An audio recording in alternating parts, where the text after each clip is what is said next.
अरुण कुमार, देहरादून। मैं दुखी क्यों हूं बाबा?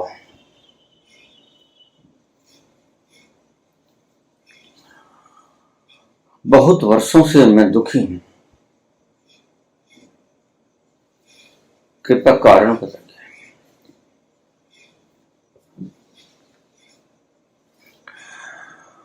तुम एक दुस्वप्न देख रहे हो, बुरा सपना।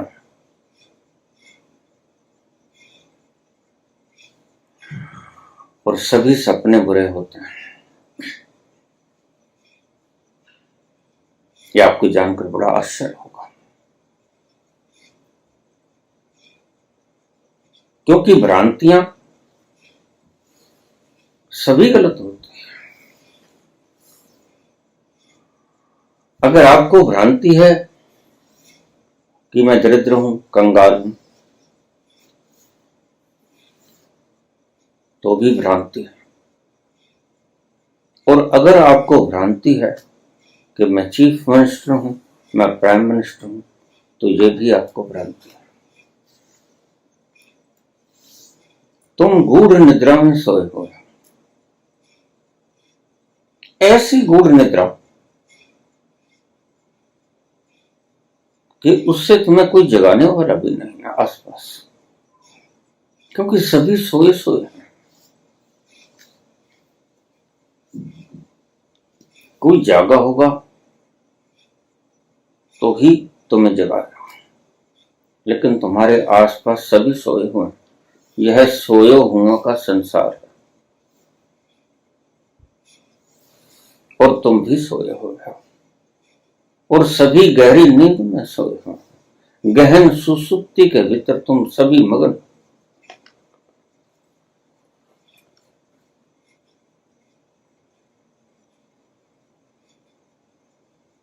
कोई इस भ्रांति में है कि मैं अमीर हूं, कोई इस भ्रांति में है कि मैं गरीब हूं। इसलिए मैंने कहा, स्वप्न सभी दुस्वप्न होते हैं, स्वप्न सभी बुरे होते हैं, कोई स्वप्न अच्छा नहीं होता, क्योंकि स्वप्न एक भ्रांति है। और भ्रांति सदा ही गलत होती है। इल्यूजन इज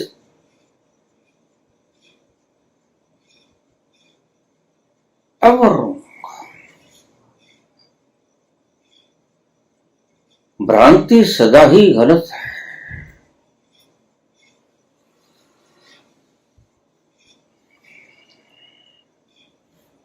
अगर तुम दुखी हो तो ये तुम्हें भ्रांति है। तुम कहोगे बाबा भ्रांति कैसे?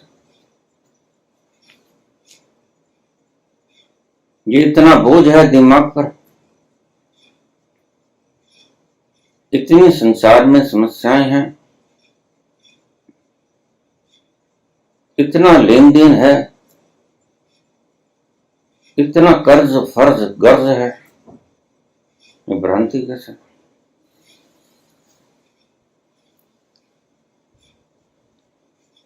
ये सच है, ये भ्रांति नहीं है बाबा, आप कहोगे।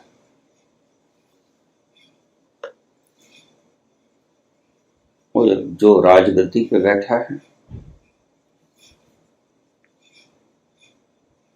वह कोई मिनिस्टर है,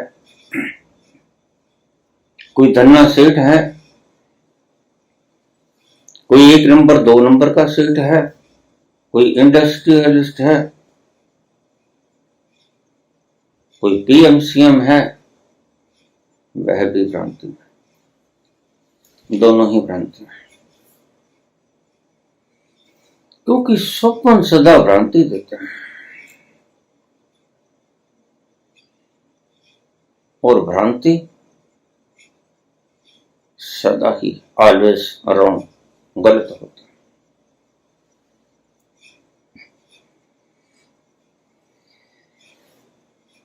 ऐसा समझो। कि तुम सोए हुए हो, तुम कहीं जा रहे हो, कोई तुमसे टकरा गया, तुम पैदल और कोई व्हीकल तुम्हें टक्कर मार जाता है, तुम्हारे शरीर का कोई अंग भंग हो जाता है, हड्डी टूट जाती है, तुम गिर पड़ते हो,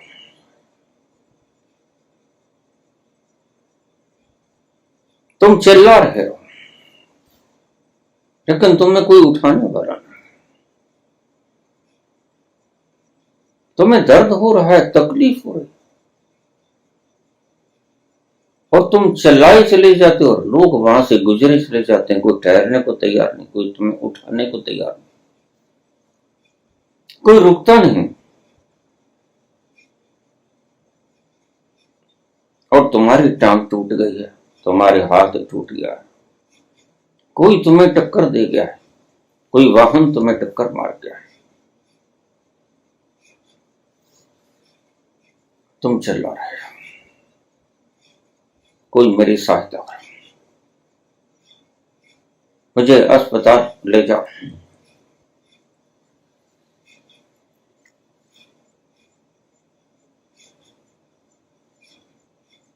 सच में तुम्हारा हाथ टूट गया है, सच में तुम्हारा पांव टूट गया है, सच में ही तुम चिल्ला रहे हो, सच में ही कोई ठहरता नहीं तुम्हें उठाने के लिए, कोई नहीं रुकता और तुम चिल्लाए ही जाते हो। कई बार तो इस चिल्लाने में सारी रात गुजर जाती है, सोए हो सपना देख रहे हो,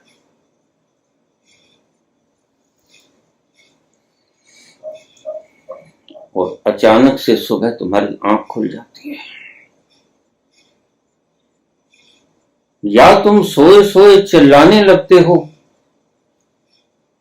और कोई घर का सदस्य जो जाग गया है वो तुम्हें झंझोड़ता है कि उठो, क्या बात हुई, क्यों चिल्ला रहा है, क्या हुआ है। तुम्हारे घर के ही किसी सदस्य ने तुम्हें जगा दिया है, और तुम जब जाग जाते हो तो क्या तुम कहते हो कि अच्छा हुआ तुम आ गए, मैं तुम्हें ही पुकार रहा था, कोई वाहन मुझे फेंट दे गया है, टांग टूट गई है, बाह टूट गई है, मुझे अस्पताल ले जाओ। तो जिसने जगाया वो तुम्हें क्या कहेगा, कहेगा अस्पताल तो ले जाता हूं, लेकिन टूटा तो कुछ नहीं है, हाँ कुछ गड़बड़ जरूर लगता है, इलाज हाथ और पांव का नहीं होगा, इलाज मस्तिष्क का होगा, मस्तिष्क का आघात है, साइकियाट्रिस्ट के पास चलना पड़ेगा, ऑर्थो के पास।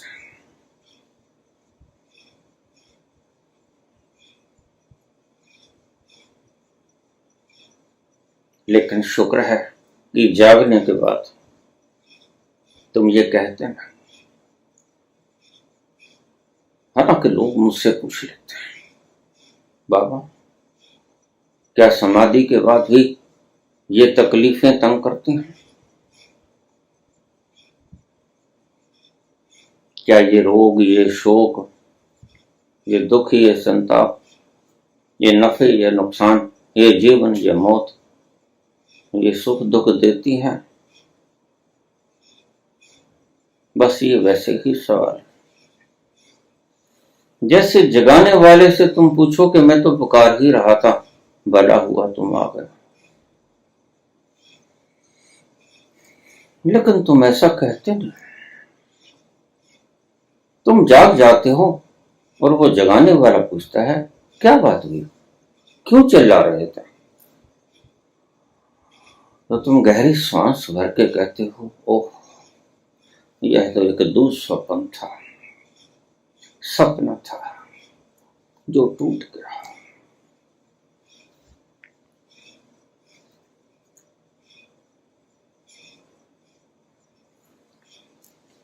तुम दुखी हो। मैं क्यों दुखी हूं बाबा?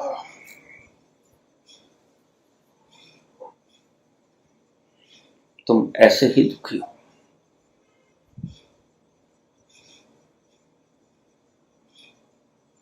और तुम्हें कोई जगाने वाला है ना।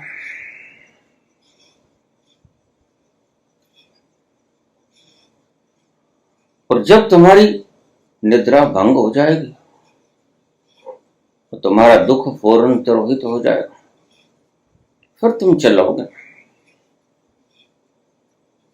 ये चिल्लाना तभी तक है जब तक के स्वप्न है। जब स्वप्न गया तो चिल्लाना भी चला गया।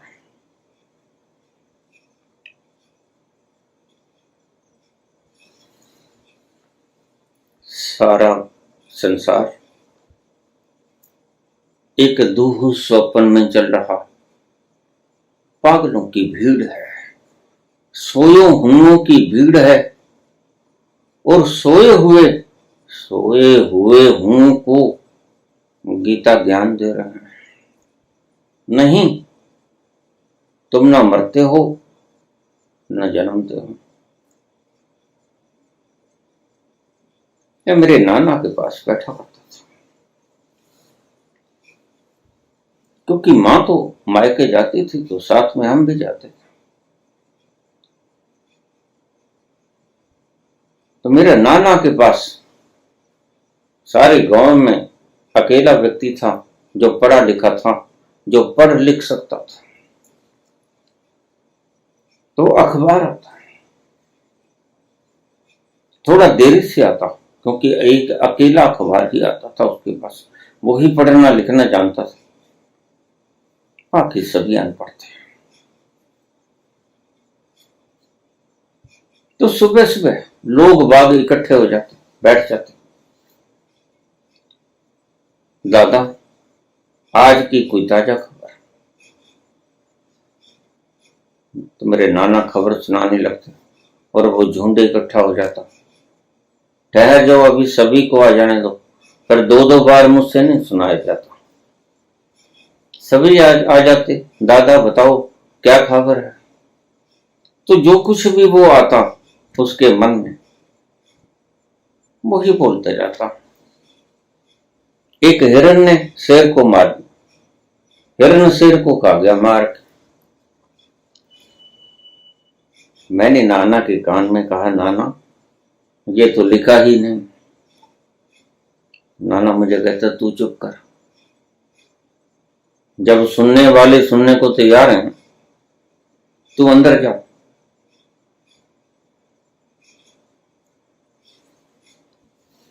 जब सुनने वाले सुनने को तैयार हैं तो तुम काहे बीच में अड़ंगा फंसाते हो?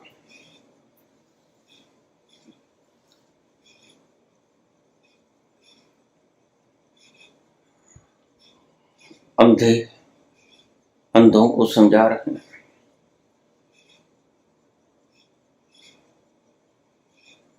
और अंधे उसे मान भी रहे हैं। यही खेल चल रहा है सारे संसार में।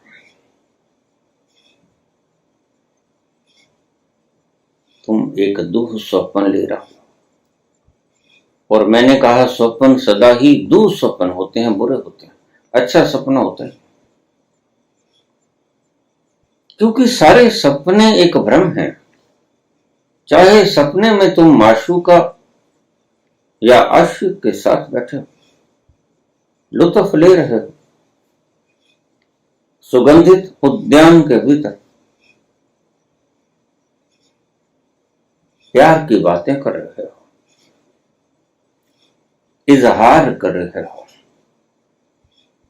बड़ा सुगंधित वातावरण है, बड़ा उम्दा माहौल है,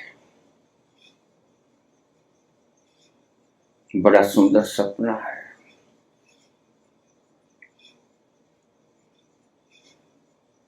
लेकिन भ्रम है।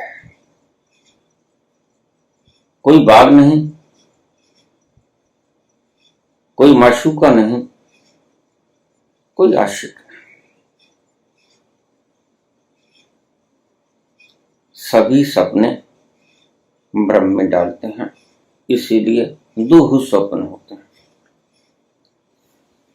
किसी को स्वप्न में भ्रांति है कि मैं प्राइम मिनिस्टर हो गया, किसी को सपने में भ्रांति है कि मैं कंगाल हो गया, मैं दरिद्र हूं, मुझे भूख लगी और भिक्षा पत्र उठाए घर घर जाता हूं और मुझे कोई भिक्षा नहीं देता। भूख जोरों से लगी, जिस घर में जाता हूं प्रताड़ित होकर वापस लौट जाता हूं।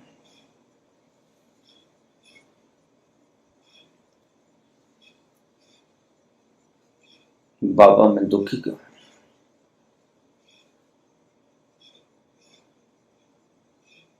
तुम दुस्वप्न देख रहे हो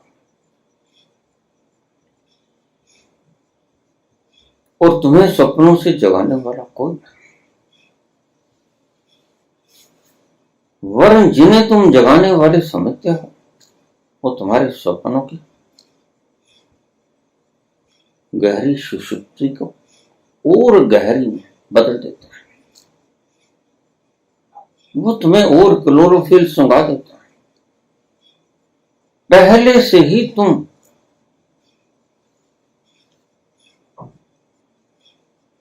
सोए हुए हो, बेहोशी के आलम में हो। ऊपर से ये मार्गदर्शक तुम्हें क्लोरोफिल सुंघा देते हैं, तुम गहरी सुसुप्ति में और गहरी सुसुप्ति में हो जाते हो। इनको खुद ही पता नहीं।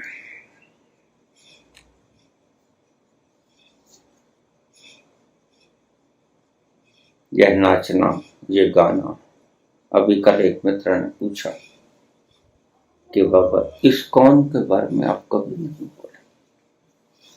मैंने कहा कचरा है, कचरे के बारे में कुछ बोलना होता है? क्या बोलना होता है? कोई बोलूं तो फूल के बारे में बोल, कोई बोलूं तो फूलों की सुगंधी के बारे में बोल, कचड़े के बारे में और गटर की गंदगी के बारे में मैं कब बोलूं?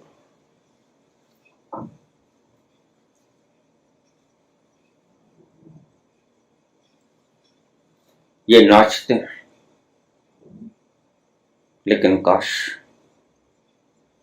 ये नाचने वाले मीरा का नाच नाचते। काश ये नाच भीतर से आता। बाहर की ढोलकी, छैना, तबला,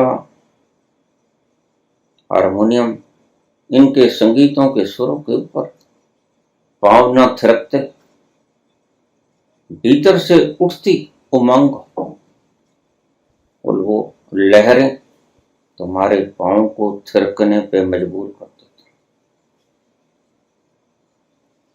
ये तुम्हारा नाच तो बिल्कुल ऐसा है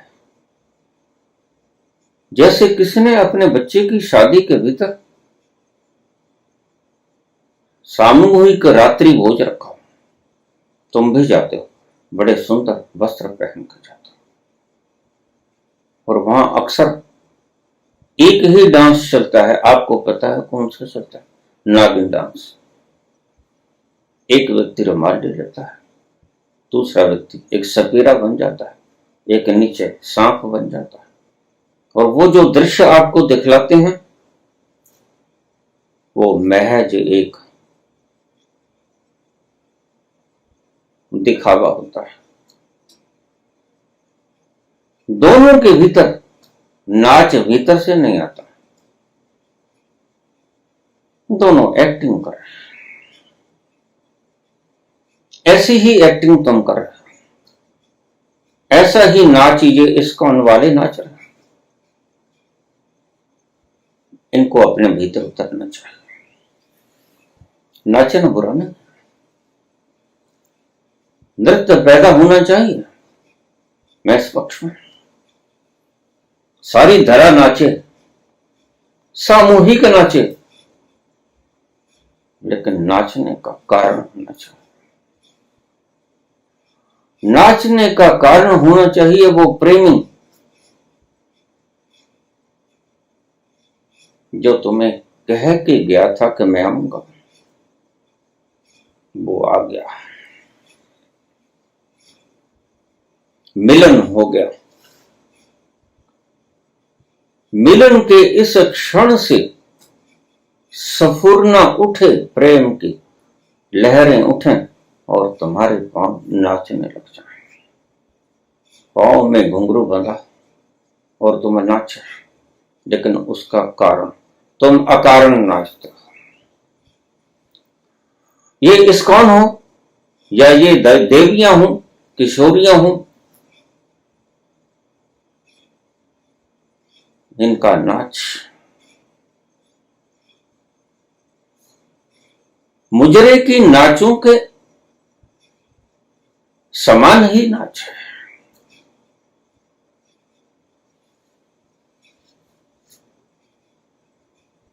जैसे मुजरे में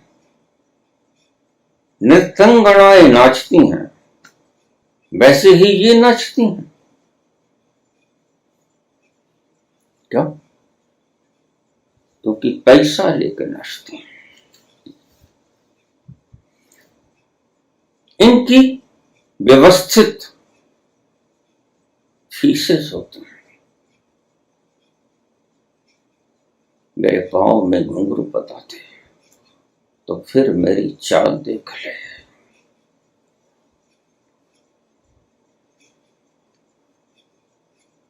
इनकी फीस दे दो, पांव में घुंघरू बांध दो, ये पांव के घुंघरू है, इनकी फीस, तो फिर मेरी चाल देख ले, फिर ये नाचूंगा। मीरा का नाच अभी भीतर से पैदा नहीं, इसलिए मैं इनके नाचों को मुजरे का नाच कहता हूं। वो चाहे इस्कॉन के नाचों, वो चाहे इन देवियों के नाचों, क्योंकि वो किन्हीं लोभों के ऊपर आधारित है। मीरा का नाच किसी लोभों के ऊपर आधारित नहीं, वरना उसने तो सभी लोभ त्याग दिए।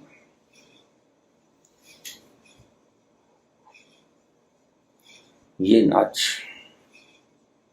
भीतर से नहीं आया। इस नाच का कारण तुम पैदा करते हो बाहर का संगीत, बाहर की ढोलकियां, बाहर के छैने, बाहर के तबले, बाहर के सारे यंत्र, ये तुम बजाते हो और तुम्हारे पांव थिरकने लग जाते हैं। तुम ज्ञानी न भी हो तो अगर कहीं ढोल बजता हो तो तुम देखोगे पांव तुम्हारे भी थिरकते मिलेंगे, हालांकि तुम्हारी खुशी का कोई कारण नहीं। कहीं ढोल बज रहा है और सभी नाच रहे हैं, और ढोल की थाप के ऊपर तुम्हें पता भी नहीं चलेगा कि कब तुम्हारे पांव भी नाचने शुरू हो गए, यद्यपि तुम्हें कोई खुशी नहीं। ढोल की थाप कारण बन गई। पागलों की एक समूह है, कतार है, मिला किसी को कुछ नहीं।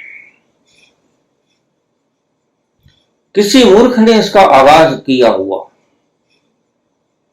वो मूर्ख चला गया और मूर्खों को गद्दी पे बैठा गया, और वो मूर्ख इस संस्था को संभाल रहा है। इन्हें अपने भीतर उतर के देखना चाहिए। इन्हें अपने ही अंतस में प्रवेश करना चाहिए और देखना चाहिए, क्या इस नाच का कारण पैदा हो गया है? क्या ये नाच चैतन्य का नाच है? क्या ये नाच मीरा का नाच है?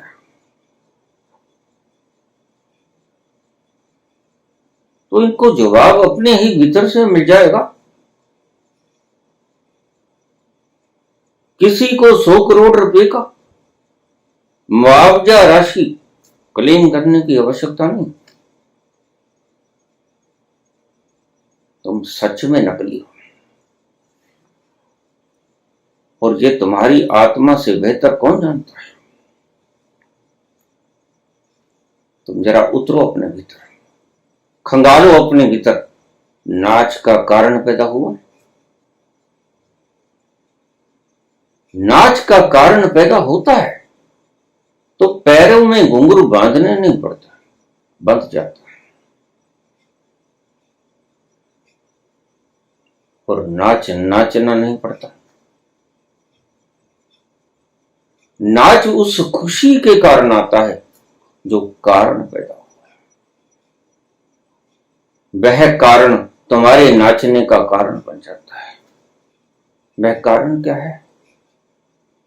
उस पिया का मिलना। पिया मिल गया। मिलन की इस वेला में नाच ना उमड़ेगा तो फिर कब उमड़ेगा? लेकिन इन्हें मिला कुछ नहीं, सिर्फ दिखावा। और ऐसे पागल समूह एक नहीं, धरती इन पागल संस्थाओं से भरी पड़ी।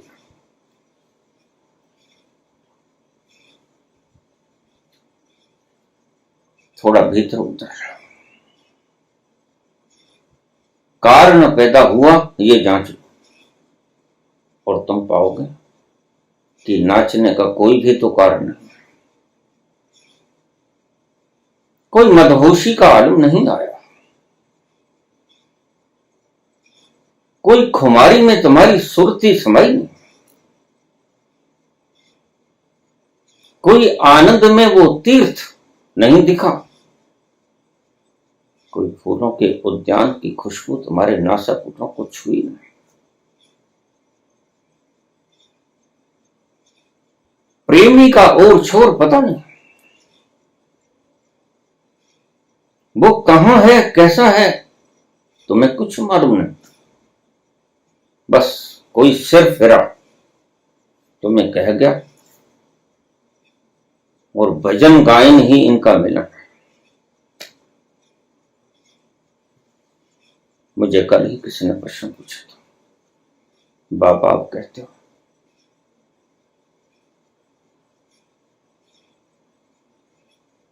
कि जब से नहीं मिलता भगवान, जब से गायन नहीं निकलता और जब से नृत्य नहीं आता, तो मीरा तो कृष्ण कृष्ण का जप करते हुए मस्त हो गई, मदहोश हो गई, मगन हो गई, लगन लग गई। बस यही भ्रांतियों में, शब्दों की भ्रांतियों में ये संस्थाएं तुम्हें उलझाए रखते हैं।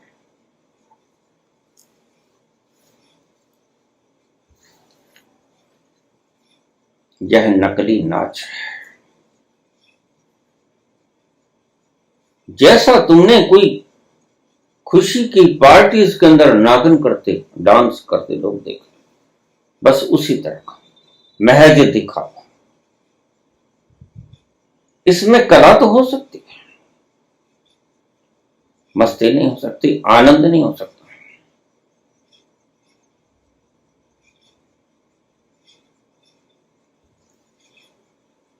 मीरा पहुंच गई तो नाची, जैसे तुम्हें लॉटरी निकल आई। तुम नाचोगे नहीं, उसका कारण है ना। क्या कारण? तुम दरिद्र थे, कंगाल थे, तुम्हें लॉटरी लग गई, तुम्हारा जीरा झूमेगा। जो जरूरत थी वो पूरी हुई, जो कमी थी वो दूर हो गई, और तुम उस खुशी में नाचोगे। तो उस नाचने का कारण है क्या? दरिद्रता मिट गई। लेकिन तुम्हारे नाचने का कारण क्या है? कभी खो जा। ये किशोरियों की बातों को छोड़ दो, इनके नाचने का कारण है इनको फीस मिल गई। जैसे मुजरे वाली नाचने वालियों को फीस मिल जाती। लेकिन तुम इस कान वालो, तुम क्यों नाचते हो? तुम्हें क्या मिल गया? मैं इनके चेहरों के ऊपर स्पष्ट निहार रहा हूं, गोबर के ऊपर सेंट छिड़क दिया गया है। भीतर तो वही अज्ञानता से भरा हुआ सागर के समान गंदगी के नाले बह रहे हैं। और ऊपर से तुमने कन्नौज के इतर छिड़क दिया, लेकिन ये खुशबू असली खुशबू नहीं। ये खुशबू बुदबू को दबाकर आई हुई खुशबू है। ये खुशबू सीधे सीधे पैदा हुई खुशबू नहीं। और पागलों के समूह ने सारे संसार ये पागलपन रच दिया है। नाचो नाचो, क्यों नाचो? लेकिन मीरा ये नहीं कहते, चैतन्य ये नहीं कहता जो तुम कहते हो। नाचते हो भी, नृत्य दोनों का समान, बिना शक। नाचते वो भी हैं, तुम कहोगे नाच तो वो भी रहे, लेकिन उनके अंदर जो घटना घटी, बस वो तुमने देखी नहीं। क्योंकि घटना ऐसी है, ये अनुभव ऐसा है, नितांत वैयक्तिक। यह जिसके साथ घटती है वही जानता है। घायल की गति घायल जाना, या जिन घायल हो हेरी मैं तो प्रेम दीवाना, मेरो दर्द न जाने को। यह नाच भी रही है मीरा और कहती है कि मेरा दर्द कोई जानता नहीं।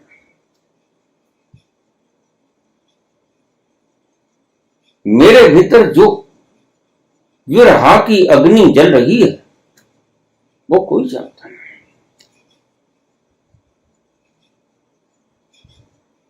और मीरा को एक दिन मिल जाता है,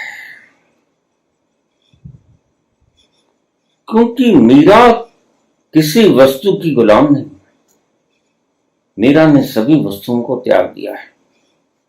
और तुम्हारी किशोरियां वस्तुओं के लिए, सुविधाओं के लिए फीस मांगती हैं। और मीरा ने जिनसे सुविधाएं खरीदी जा सकती हैं वो धन छोड़ दिया है।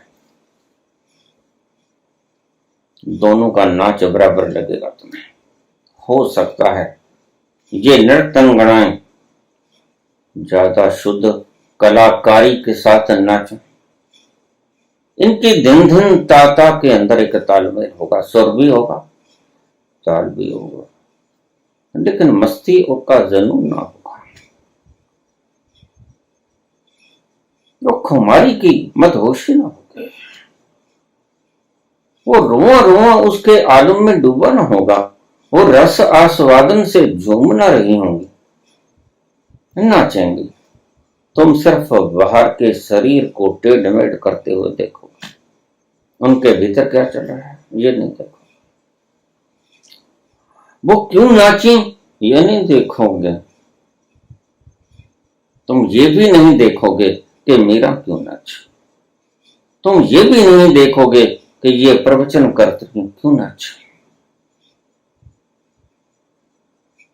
इनका नाच बंधन के कारण है।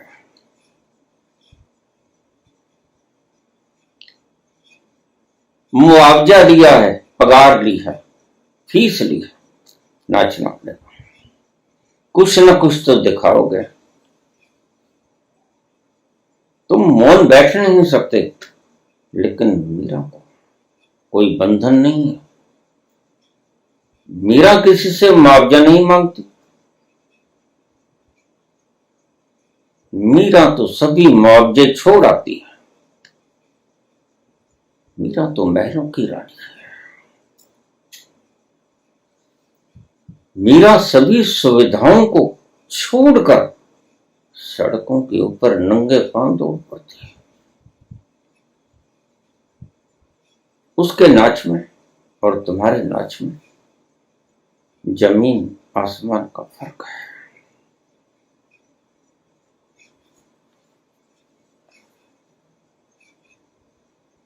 लेकिन पापी पेट का सवाल है।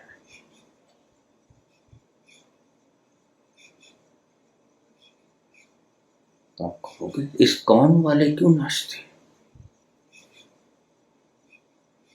जब व्यक्ति मूर्ख हो जाता है, एक भेड़ चाल होती है और भेड़ चाल की अपनी तरंगे होती हैं। जितने कम्यून तुम पाओगे ये भेड़ चाल की तरंगों से संचालित, इनको मेरा बिना कुछ नहीं। आत्मा की बात करने वाले तुम्हें मानसिक भ्रम में उलझा देते हैं। मानसिक भ्रमों में खुद उलझे ये लोग तुम्हें भी मानसिक भ्रमों को मानने पे विवश कर देते हैं और तुम ऐसे बंधते हो कि कभी छूट नहीं पाते।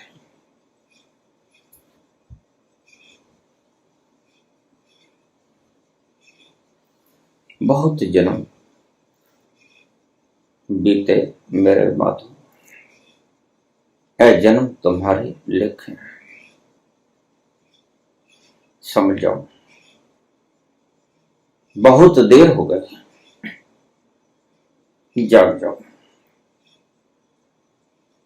मैं नहीं कहता कि तुम दुखी नहीं हो, मैं कहता हूं थोड़ा जाग के देख लो। और जब तुम जाग जाओगे फिर तुम ये नहीं पूछोगे कि अब अच्छा है तुम आ गए।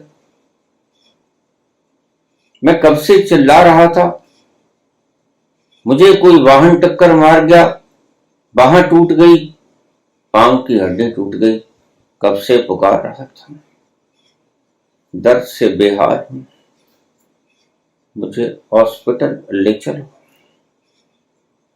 नहीं कहोगे, बस गुरु एक ही काम करता है।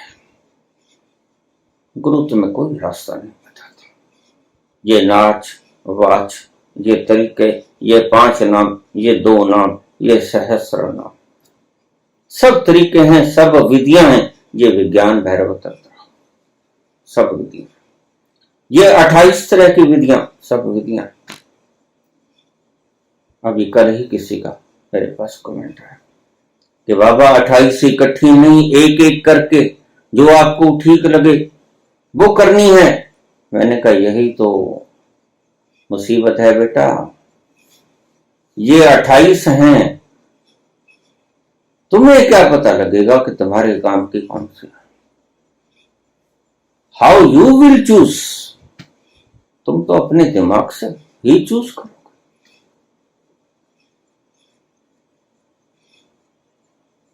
गलत भी चूज कर सकते हो, ठीक चूज करने की बहुत कम संभावना है।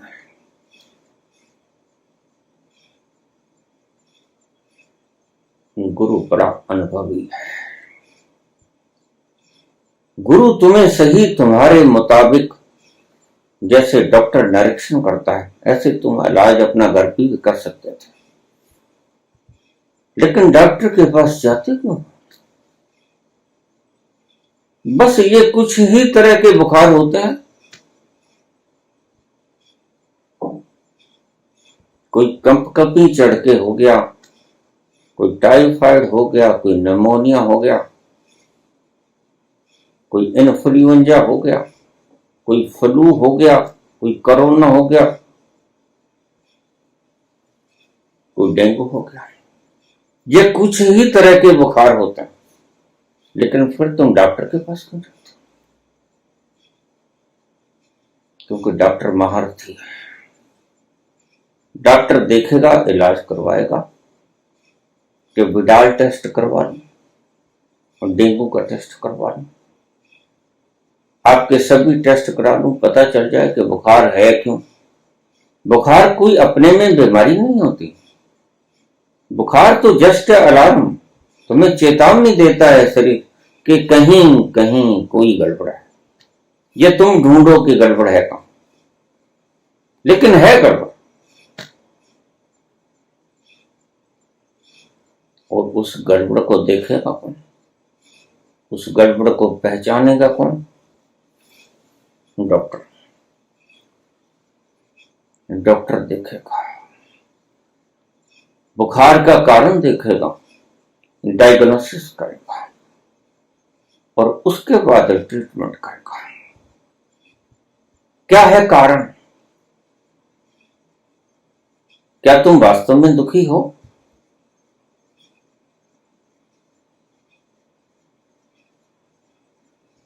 गुरु कहेंगे हाँ तुम दुखी हो, तो ये लो माला, राम राम जप, राधे राधे जप।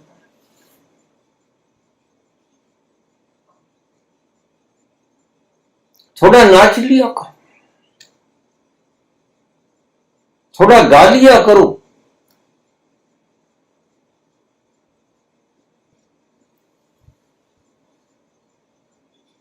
तुम्हारा गुरु तुम्हारे हाथों में छुनछुना पकड़ा देता है, खड़काएगा।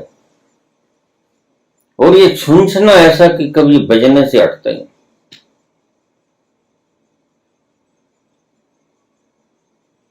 लेकिन तुम्हें चाहिए परम खामोशी। ये छुनछुनों का कोलाहल तुम्हें नहीं चाहिए। तुम्हारी भीतरी उमंग, तुम्हारी भीतरी चाहत परम मौन है। उस परम मौन से उपजता है संगीत, खुमारी को। और वो खुमारी जब तुम्हारे सिर पर चढ़ती है तो नाच भीतर से पैदा होता है, वो कहलाती है मीरा। उसका कारण होता है भीतर से उमड़ी हुई खुमारी। लेकिन खुमारी तो भीतर से उमड़ती नहीं। और प्लास्टिक के फूल तुम बाजार से ले आते हो और ऊपर इतर छिड़क देते हो, तो जब तुम्हारे घर में कोई प्रवेश करता हो कहता है क्या खुशबू है।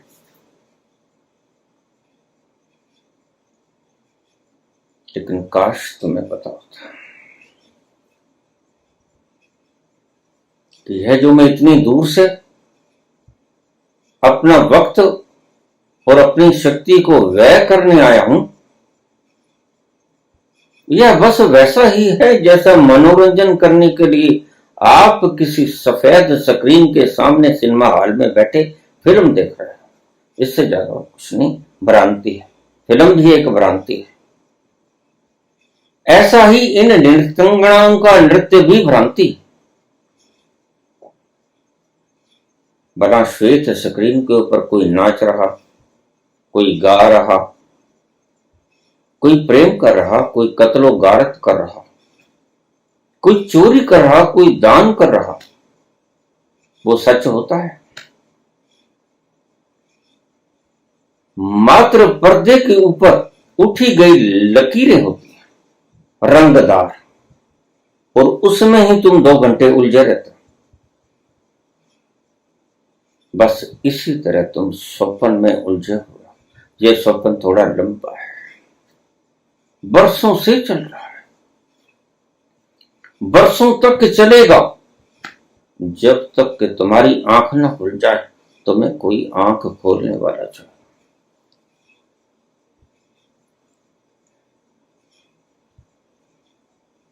लेकिन मार्कस कहता था धर्म एक अफीम का नशा है।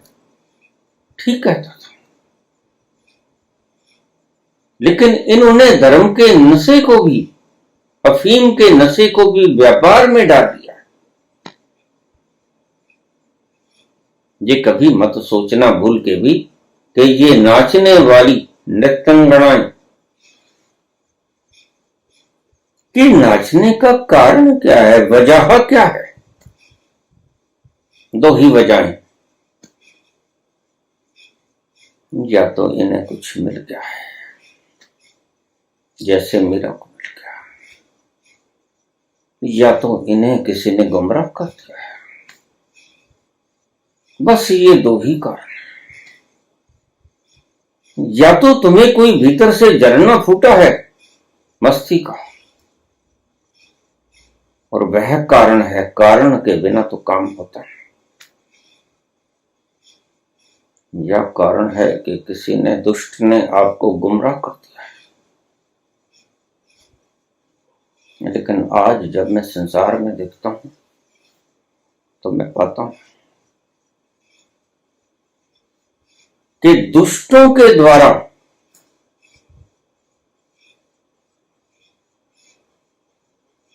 पागल किए गए लोगों की संख्या ही है क्यों कहता हूं? क्योंकि कोई एक आध व्यक्ति इनसे मुक्त हुआ होगा, बस वही चैतन्य बन जाता है। वो इन सबको छोड़ देता है। वो बुद्ध की तरह महलों का त्याग कर देता है, महावीर की तरह राज्याभिषेक नहीं लेता, त्याग कर देता है और बाहर एकांत में निकल जाता है और किसी की परवाह नहीं करता कि पीछे वो छोड़ के क्या आया है। आज उसके लिए सारा तख्त ताज बेकार हो गया। आज वो चल पड़ा है अकेला कि आज नवेड़ ही दूं। वक्त भी ठीक है, माहौल भी अच्छा है और भीतर से उमंग भी जगी, अभी वेला है और वो एकांत में निकल जाता है और बहुत टक्करें खाता है। बुद्ध ने भी बहुत से गुरु बदले, जिसने जो कहा वो बुद्ध थे, उन्होंने वैसा ही किया, पूरे मन से किया, पूरी शक्ति को झोंक के किया, लेकिन कुछ नहीं मिला। अंत में किसी ने कहा कि उपवास रखो, बस एक दाना खा लिया करो चावल का। एक दाने में कितनी कैलोरीज होंगी? वह तुम्हारे हृदय को धड़कने के लिए भी एनर्जी दे पाएगा एक दाना? नहीं। भूखों मरने से भी कुछ नहीं मिला। और जब तक घर नहीं छोड़ा था तो खूब तृप्त होके खाते थे, न तृप्ति से कुछ मिला, न भूखों मर के कुछ मिला। 49 दिन तक कुछ नहीं खाया, एक दाना चावल का। कृष्ण तनु हो गए, सुंदर बुद्ध, सिद्धार्थ कृष्ण मूर्ति बन गए, काले रंग की मूर्ति, कृष्ण काय। उनको देखकर डर लगने लगा। ये वही व्यक्ति है जो राजा राजकुमार है, राजपुत्र है। और निरंजना नदी के किनारे जिस दिन वो पानी भी ना भर सका, उस अवस्था में जब पानी भी ना भर सका, कोई ज्यादा निरंजना नदी में पानी भी नहीं था, इतना भी बल नहीं था कि अपनी प्यास को बुझा लेता। उस संयोग की बात है कि कुछ औरतें, ग्राम की औरतें, सर पे मटकियां रखे पन घट के ओर जा रही थी पानी भरने के लिए। पहले स्त्रियां ऐसी ही समूह में जाती और गीत गाती गाती जाती। पहले का वक्त बड़ा प्यारा था। प्रत्येक काम को साधना और नृत्य बना दिया करते थे। गीत गाते गाते जाती औरतों के गीत गाने में कुछ सत्य छुपा हुआ था। वो गीत का अर्थ था कि वीणा के तारों को इतना मत कसो कि वो टूट जाए, और इतने ढीले भी मत छोड़ो वो तार कि स्वर ही ना निकले। बुद्ध ने ये जब शब्द सुने, वीणा के तारों को इतना मत कसो कि वे टूट जाएं, और इतना ढीला भी मत छोड़ो कि वो स्वर ही पैदा न करे। जब राजकुमार थे तब ढीले छोड़े थे, स्वर पैदा नहीं हुआ था। और अब इतने कस लिए है मैंने कि बस मृत्यु मेरे समीप है। तत्क्षण ये याद आया, जहन में बात उतर गई और मन बना लिया कि बस अब और ना, इससे आगे तो मृत्यु है। जब मैं छोटी सी नदी को पार नहीं कर सकता तो भव सागर को कैसे पार करूंगा। जिस वाहन के जरिए मैं इस भव सागर को पार करने की आकांक्षा रखता हूं, वह वाहन तो अति दुर्बल हो गया है। वह तो इतना भी काम नहीं कि अपनी प्यास बुझाने के लिए कमंडल में पानी भर सके। बस मन बना लिया कि अब जो भी कोई आएगा मैं खा लूंगा, भूखा नहीं रहूंगा। और सायंकाल सुजाता नाम की स्त्री 1 वर्ष पहले मन्नत मान के गई थी वृक्ष के आगे कि अगर मेरे पुत्र हो गया पैदा तो मैं तेरी मन्नत अदा करूंगा। वो जो मन्नत मानी थी भोजन वह लेके आई थी, बुद्ध के आगे परोसती और खुश हुई कि आज तो ये देवता खुद ही मेरी मन्नत को स्वीकार करने के लिए प्रकट हो गए और 49 दिनों से भूखे बुद्ध टूट पड़े, सब चट कर गया, पेट भर गया, तृप्ति है। वह स्त्री चले गए, रात्रि हो गई, खुमार छा गया, नींद गहरी है। आज सोने की फिक्र नहीं थी, आज ब्रह्म मुहूर्त में उठने की फिक्र नहीं थी।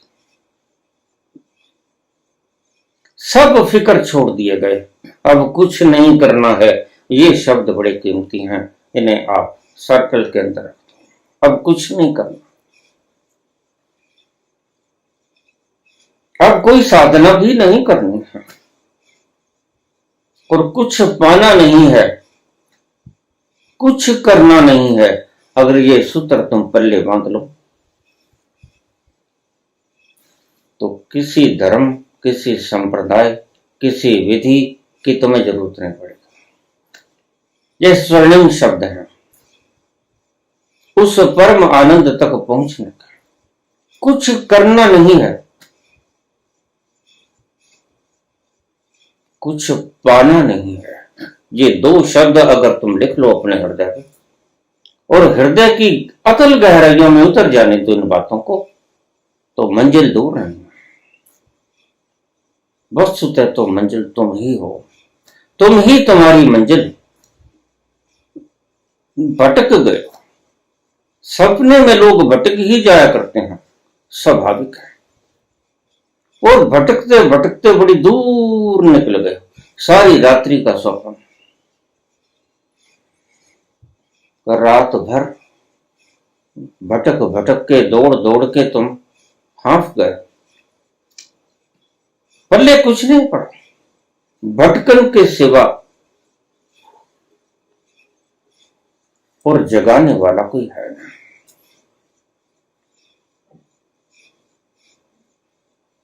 दुह सपन आ रहे हैं, कभी राजा बन जाता, कभी दरिद्र कंगाल बन जाता,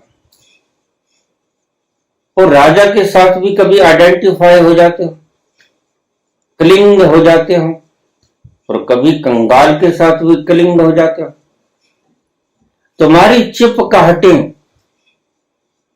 राजा के साथ भी उतनी हैं जितनी रंक के साथ। चिपकाहटें बराबर हैं और इन चिपकाहटों को ही तोड़ना है, क्योंकि यही तो स्वप्न है। स्वप्न का टूटना आवश्यक है।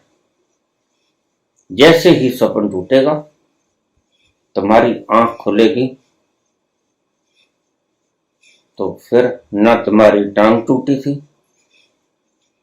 ना किसी वाहन ने तुम्हें टक्कर दी थी, ना तुम्हारे हाथ टूटे थे, ना तुम दर्द से करा रहे थे, ना तुम पुकार रहे थे। बस तुम तो सिर्फ एक दुस्वप्न देख रहे थे।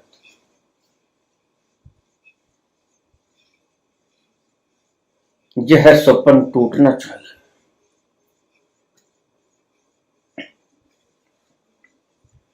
ये सपना सुंदर हो या असुंदर हो, सपना है, सपना है। सपना टूटना ही चाहिए।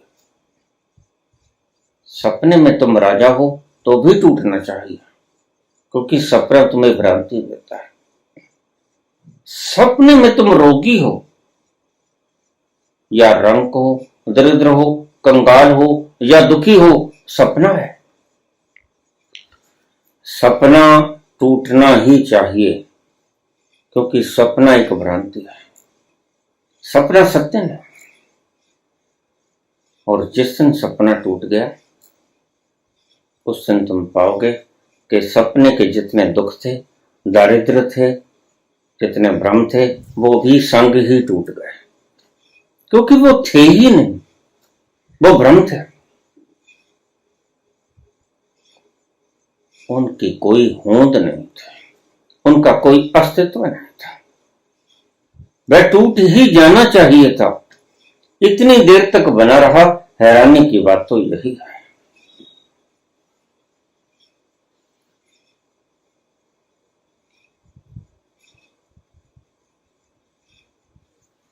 तुम दुखी हो कि नहीं हो, पहले इस स्वप्न को तोड़ो।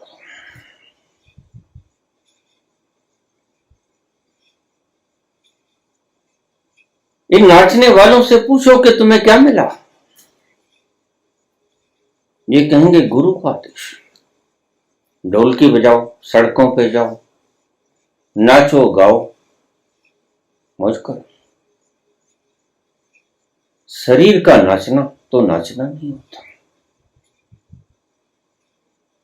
शरीर के नाचने से तुम्हारे भीतर की आत्मा नाचेगी, यह फजूल की बात है। शरीर की मुद्राएं साधने से तुम्हारी आत्मा जगेगी, यह मूर्खता की बात है।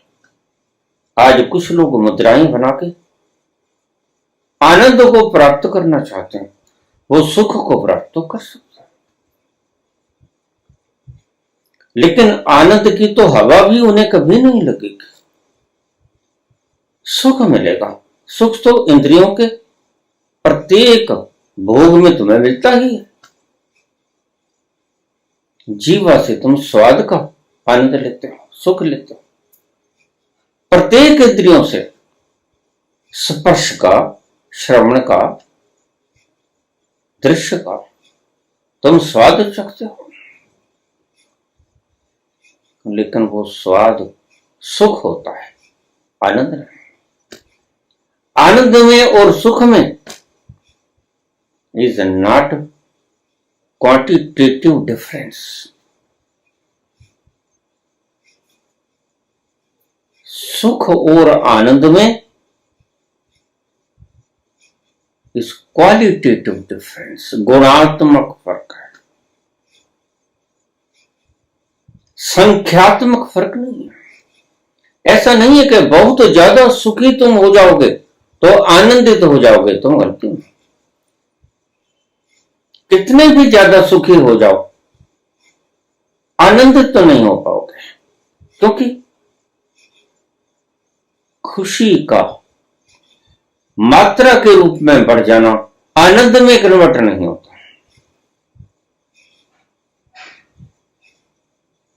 गुणात्मक फर्क है। खुशी के भीतर, सुखों के भीतर और आनंद के भीतर गुणात्मक फर्क है, क्वालिटेटिव डिफरेंस, नॉट क्वांटिटेटिव। और तुम्हें यही समझाया गया है गुरुओं के द्वारा कि वहां चरम खुशी मिलेगी, लेकिन चरम खुशी आनंद नहीं। खुशी का कितना भी पैमाना क्यों ना हो, खुशी के सागर भी क्यों ना हो, एक आनंद की बूंद का हेतु नहीं हो सकता है, क्योंकि यह क्वांटिटेटिव फर्क ही नहीं है, फर्क ही क्वालिटेटिव है, गुणात्मक फर्क है, संख्यात्मक फर्क नहीं। तुमने अब तक सुख ही जाना, क्योंकि इंद्रियों से जो जाना जाता है वह सुख ही तो होता है, लेकिन आनंद इंद्रियों के द्वारा जाना गया कोई अनुभव नहीं है। आनंद तो स्वयं के भीतर प्रवेश करना ही आनंद है। ये शरीर नाचे, शरीर गाए या बिल्कुल मूर्तिवत हो जाए, बुद्ध की तरह, महावीर की तरह, या मीरा की तरह नाचे, वो तो तुम नकल पैदा कर रहे हो। लेकिन भीतर का गुण, गुणात्मक फर्क, भीतर का आनंद जिसे मैं कहता हूं, उसकी तुम नकल न कर पाओगे। बाहर की तुम नकल कर सकते हो, आकृतियां तुम भिन्न कर सकते हो, मुद्राएं लगा सकते हो, अलग प्रकार से नाच सकते हो, वो शरीर की मुद्राएं। मानसिक रूप से तुम तरह तरह की वृत्तियों को प्रकट कर सकते हो, लेकिन मन और शरीर के जो पार है वहां से मिलता है आनंद। और पार कौन है? मन और इंद्रियों से पार कौन है? शरीर और मन से पार कौन है? शरीर और मन से पार है वो तत्व जो अविनाशी है, जो अजर है, जो अमर है। इसे भगवान कृष्ण कहते हैं नैनम छिदन्ति शस्त्राणि, नैनम दहति पावका, न चैनम क्लेदन्तापो न शुष्यति मरुतः। शरीर और मन से पार वह है जहां तक न तो आपका नृत्य पहुंचता है, जहां तक न तो आपकी कोई सोच पहुंचती है, ना कोई चिंताओं की अग्नि पहुंचती है, ना कोई खुशहाली का आलम वहां तक पहुंचता है। खुशहाली का आलम और चिंताओं की आग दोनों से जो पार है वह है आनंद। और कितना भी नाच लो, नाचते ही चले जाओ, धारा प्रवाह नाचो, सुख मिलेगा। वो बिल्कुल ऐसा ही होगा जैसे एक्सरसाइज करने वाले को सुख मिलता है।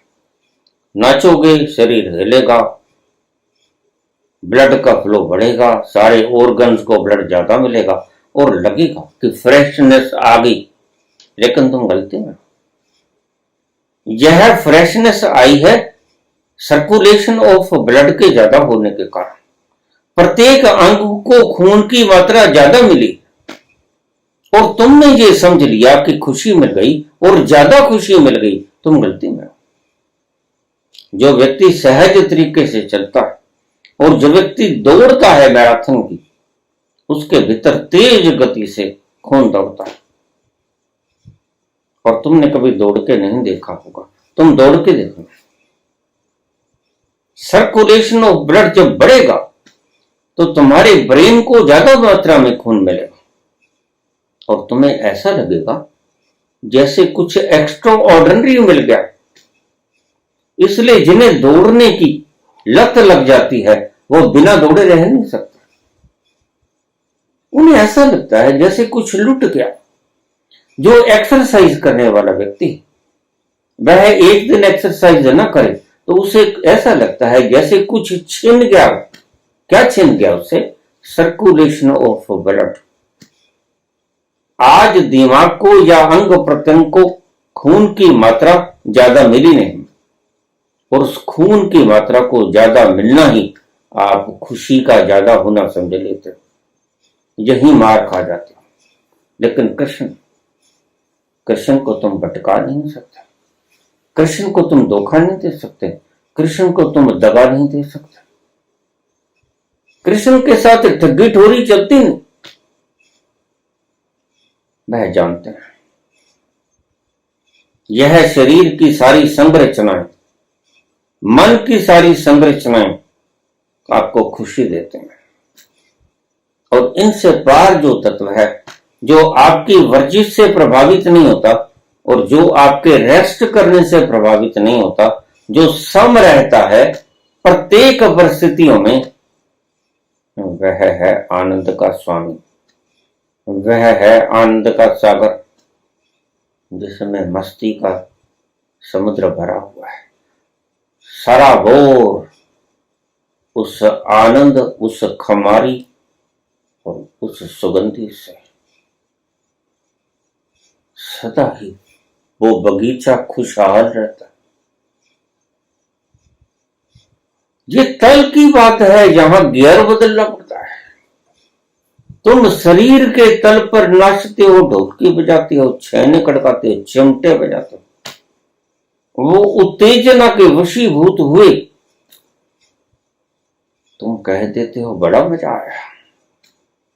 वो सिर्फ मजा, सर्कुलेशन ऑफ ब्लड तुम्हारे दिमाग के तंतुओं को ज्यादा मिल गया, उसे तुम मजा कहते हो। ऐसा ही मजा तुम इंद्रियों के द्वारा सभी इंद्रियों से लेते हो। अंतरंग क्षणों में सर्कुलेशन ऑफ ब्लड ही तो पड़ता है। और मजा तुम्हें किस चीज का आता है?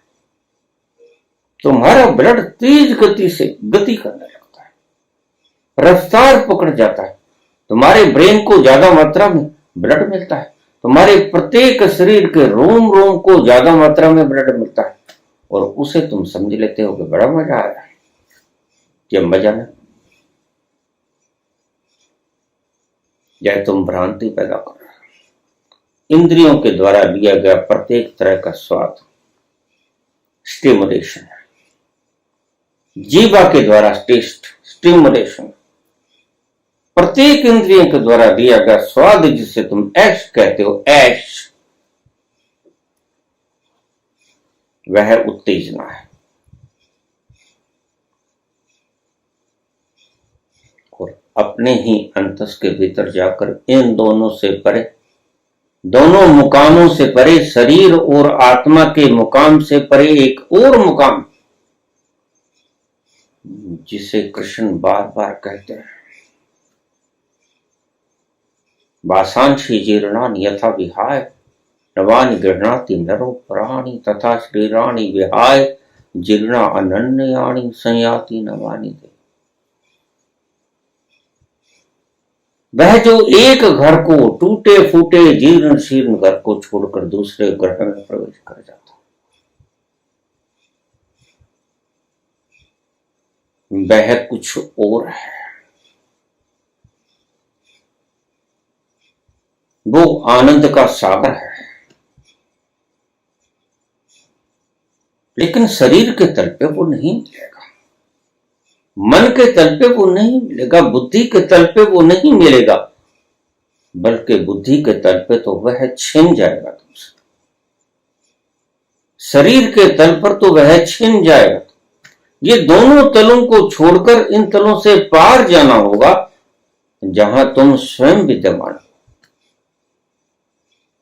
स्थिति प्रज्ञा, अपनी ही प्रज्ञा में स्थित हो जाना, वहां आनंद का सागर है।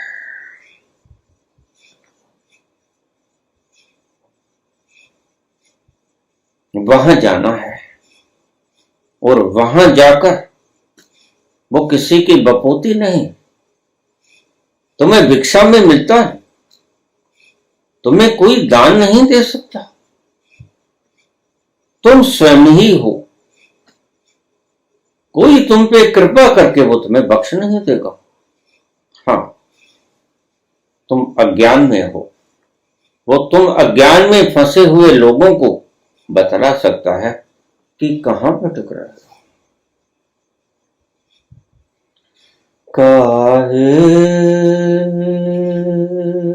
रे बन खोर जन जाए, काहे रे बन खोर जन जाए, सर्वनिवासी सदा अलेपा, जो सर्वनिवासी है, ओमनी प्रेजेंट है, सब जगह विद्यमान है और निर्लिप्त है। सर्वनिवासी सदा अलेपा, तो है संग समाए, तो है संग समाए, काहे रे बनु खोर जन जाए। सर्वनिवासी सदा अलेपा, तो है संग समाए, तेरे संग ही रहता है सदा। कहां जाएगा उसे ढूंढने के लिए? बनों में ढूंढेगा, उसे बनों में ढूंढेगा जो सदा तेरे साथ है। कबीर कहते हैं, रे मूर्ख, तू जानता है कस्तूरी कुंडल बस है, मृग ढूंढे बन मन, ऐसे घट में भी मूर्ख जाने। जो जानता नहीं वो है मूढ़ है, जो वनों में खोजने जाता है वह मूढ़ है, जो नृत्य कर करके उसे पाना चाहता है वो मूढ़ है। वह मिल जाए और नृत्य उमड़े तो बात बनती है। काश ये उल्टी प्रथा तुमने समझी होती। तुम नाच नाच के पाना चाहते हो, तुम गा गा के पाना चाहते हो, तुम जप जप के पाना चाहते हो, लेकिन वो मिल जाए और भीतर से गायन उमड़े, भीतर से नृत्य उपजे, भीतर से जप निकले। वाह हे गुरु, वाह हे गुरु, ये भीतर से आई हुई आवाज, तुमने कुछ अलौकिक दृश्य देख लिया है और वो अलौकिक दृश्य देखकर अपने भीतर से एक तरंग उपजी है। वाह वाह हे गुरु, हे गुरु वाह। ऐसा अगर भीतर से आए, तुम्हारे प्राण बोले, तुम ना बोलो, जीवा ना बोले, तुम्हारे प्राण बोले और जीवा को बोलना पड़े। तुम्हारी जीवा के बोलने से तो प्राण नहीं बोलेंगे, लेकिन प्राणों को वो अलौकिक दृश्य देखने के बाद जो भीतर से उठेगी ध्वनि तरंग आनंद की, तो जीवा से सहज ही स्फुरना आ जाएगी। वाह वाह हे गुरु, राम रोम रोम में रम रहे राम। नित्य भीतर से आए तो शुभ, नित्य बाहर से आए तो वो कलाकार है, वह महज अभिनय। इसलिए मैं कहता हूं, लोगों को मूर्ख बनाना बंद करो। तुमने सारी धरती को पागल कर दिया है। तुम पहले नृत्य सिखाते हो और नृत्य कर करके तुम परमात्मा तक पहुंचना चाहते हो। यह उलट तरीका है, उल्टा बांस बरेली को।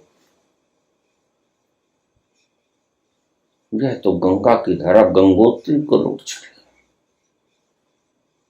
धारा तो सीधी गंगोत्री से ही चलनी चाहिए समुद्र की ओर, वही धारा सीधी धारा है। वो पैदा हो जाए भीतर, वो संगीत भीतर बजने लगे, तो कौन तुम्हारे पांव को थाम सकेगा? कोई तुम्हारे पांव को थाम नहीं सकेगा। तुम्हारे पांव नाचेंगे, घुंघरू बंध जाएंगे, तुम्हें पता भी नहीं चलेगा। भीतर के उस उमड़े हुए आनंद से पांव की थरकन में नाच लगे तो शुभ, और नाच नाच के तो तुम कभी भी नहीं पा सकोगे। यह कीर्तन, यह सत्संग, यह गायन, सब करके ये ढोलकी, छैने, तबले, खड़का के हारमोनियम, सुरों को साध साध कर तुम भीतर सुर को न साध सकोगे। भीतर का संगीत पहले सधे तो सध जाता है सब कुछ। कबीर ने कहा, एक साध है सब सध है। उस भीतर के संगीत को साध लो। सब साध है सब जाए, लेकिन तुम सब साधने में लग जाते हो। कोई नाच के, कोई गा के, कोई जप के, अलग अलग विधियों से तुम वो मस्ती पैदा करना चाहते हो, लेकिन मस्ती न तुम्हारे नाचने से पैदा होगी, उत्तेजना पैदा होगी।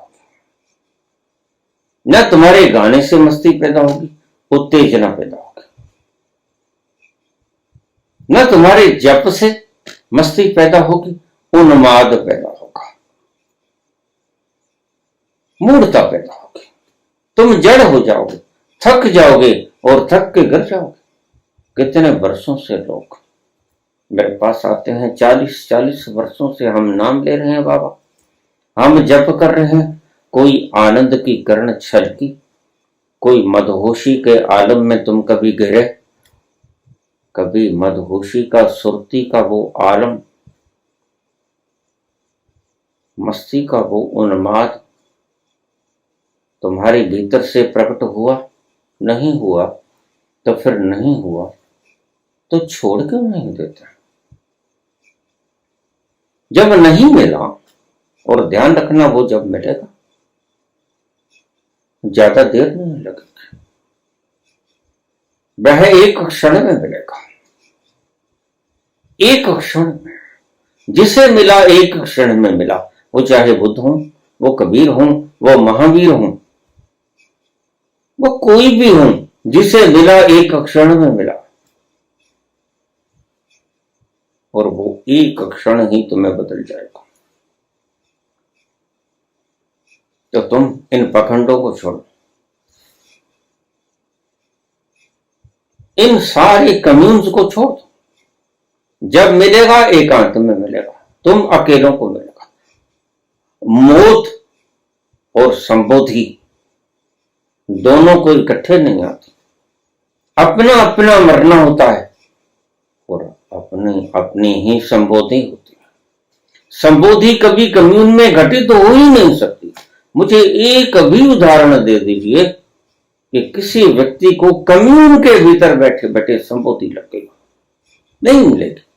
लेकिन अकेलों में संबोधि घट गई हो, ऐसी हजारों मसाले आपको मिल जाएंगे, अनगणित मसाले आपको मिल जाएंगे। सदा घटती ही, ये नियम है, वह घटती ही अकेलेपन में है, वह कम्यून में कभी घटती ही नहीं। इसलिए कम्यून में बैठो, बातें सुनो, रास्ता सुनो, मार्गदर्शकों से मार्ग लो, लेकिन अभ्यास घर पे आके करो, एकांत में। कम्यूनों में डेरा मत लगाओ। कम्यूनों से कभी किसी को मिला नहीं और कभी किसी को मिलेगा नहीं। ये गुरु की अपनी मुसीबत होती है। वह एक एक व्यक्ति को घर जाके नहीं बतला सकता, लेकिन आज साधन बन गए। मैं आपसे बोल रहा हूं, मैं अकेला बैठा अपने कमरे में, कितने ही वर्षों से बैठा हूं, बोल रहा हूं, लेकिन तुम सब तक पैगाम पहुंच रहा है। जो सुनेगा उसे पैगाम डिलीवर हो जाएगा। तो सुनो, मार्गदर्शक से उसके पास जाके सुनो, कम्यून में जाके सुनो, लेकिन साधना कम्यून में बैठ के कभी नहीं होगी। ये मूर्खता में मत पड़ जाना। साधना घर पर होगी, एकांत में होगी। और जब तुम पहुंचोगे, इस बात को याद रख लेना, तुम अकेले में पहुंचोगे। जब तुम पहुंचोगे, अकेले ही पहुंचोगे और अकेलेपन में ही पहुंचोगे और अकेले ही हो जाओगे। इसलिए महावीर ने बड़ा सुंदर नाम दिया निर्वाण को, संबोधि को। उन्होंने कहा कैवल्य, जहां केवल एक रह जाता है, जहां दो नहीं बचते, वही अद्वैत, जो केवल, जो एक ही रहा, जो दो में रहा, जो एकांत में, अकेलेपन में ही मिलेगा। जब भी मिलेगा, कम्यून में कभी नहीं मिलेगा। टक्करें मारनी छोड़ दो, इन कम्यूनों को छोड़ दो। धन्यवाद।